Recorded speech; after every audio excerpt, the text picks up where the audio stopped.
Hi, it's Dr. Jim Dittmar once more, here with another segment of our introductory pieces to help you understand some of these important foundational concepts that we've been talking about. And today, this particular segment is about an interesting author and book that's been very influential in our program since its beginning. And that's Joseph Rost, R-O-S-T. This is the book that you will be reading almost in its entirety during this History and Theory of Leadership introduction and in the course.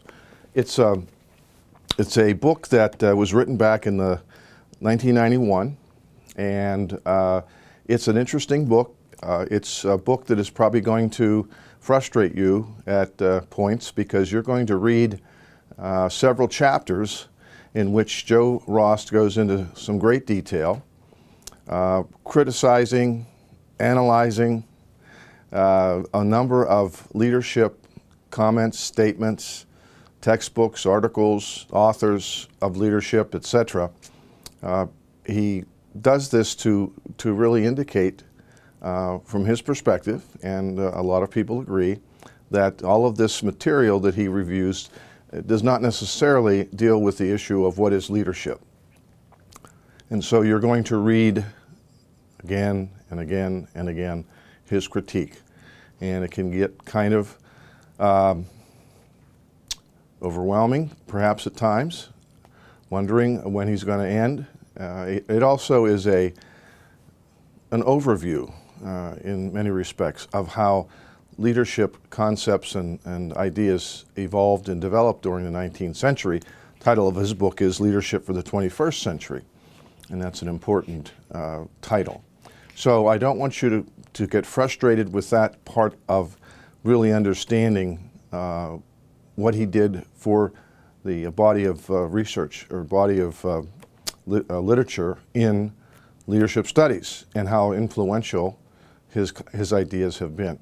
I've even seen reviews of his books by other leadership scholars who also commented on the first 4 chapters of his book. But it's finally that 5th chapter where you get into what he believes leadership is.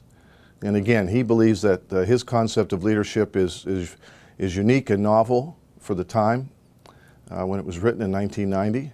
And to do that, he has to disprove, so to speak, and critique and point out why the other material that has been written before him doesn't make the grade, and why his does. And so it's an important book, again, written some years ago, but still an important book because of his idea of what leadership is about. Leadership is what's important. Not so much the leader in this book, but leadership, this process that he defines. And one concept that you'll read about that's important before you even get to the actual definition is this idea for him that all of the material that he reviews and critiques, what people have said is leadership, he believes is good management in what he calls an industrial paradigm. He said it's not leadership, it's management in what he calls an industrial paradigm. Industrial meaning that during that period of time during the 20th century when industry did grow and develop and boom, that the kind of oversight, the kind of supervision that was being given and that people were writing about isn't leadership, it's management. In some cases, good management, but it's management in what he calls this industrial paradigm. The post-industrial paradigm is what he saw in 1990 as what is coming, hence the title of the book, Leadership for the 21st Century. And so he encourages us to conceptualize his leadership theory in what he calls a post-industrial paradigm, a time where industry and the manufacturing and the steel and all the factory kinds of orientations that were so dominant in our economy during the 20th century, that's passing, and that's diminishing in its, it's sort of not just in its importance, but in its presence. We just don't have as much of those kinds of activities going on. And for the kind of organizations that are being conceived for the future, you need something called a post-industrial view of how leadership should look. And so when you get to his concept of industrial and post-industrial, understand that he's talking about eras of how people worked in the environments in which they worked and what is to come. And of course now we're in that. So let me read to you in chapter 5, which he calls the nature of leadership. On page 102 you'll find it. This is what he comes to believe is the concept of leadership. Leadership is an influence relationship among leaders and followers, that's the first part of this, who intend real change, that's another component, and then finally that reflect their mutual purposes. So again, leadership is an influence relationship among leaders and followers who intend real changes that reflect their mutual purpose. So if you can see some of the components of this, one that stands out very clearly is that leadership is an influence relationship. And that was the big breakthrough, so to speak, that Ross felt that he had discovered, or that he had reached, a conclusion that he had reached, an influence relationship. And so many authors today, this is why we read the book, is because so many authors, so many people, so many practitioners, people who study and write about leadership, who want to understand it and do it well, talk about leadership as a relationship. Fundamentally, it's a relationship.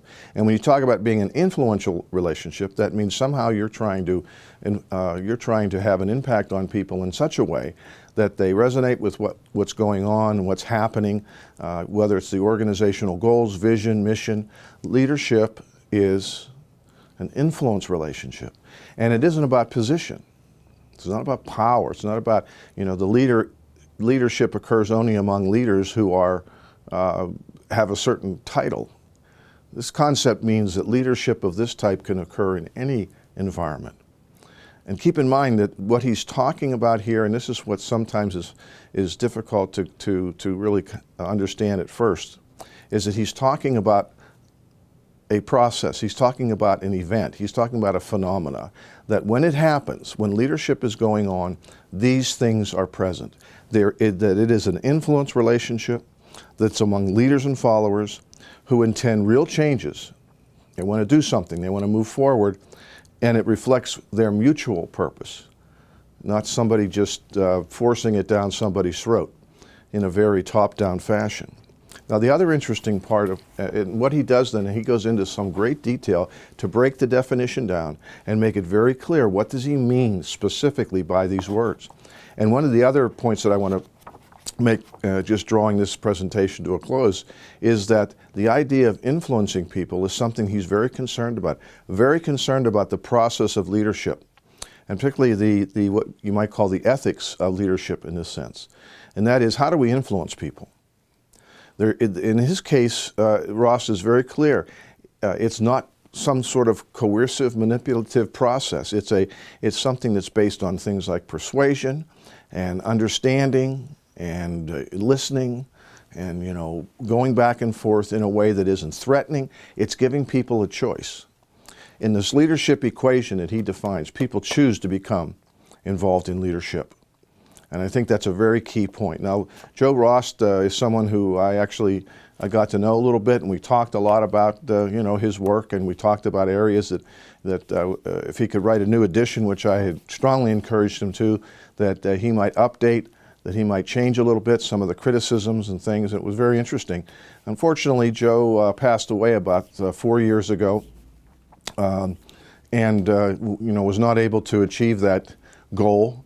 But it was a great opportunity for me to talk to him and express how much his concepts impacted our students at Geneva in the MSOL program. And you can't, I would say that just about every alum of the MSOL program, if you spoke the name Joseph Rost, you'd get a response, and generally a positive one.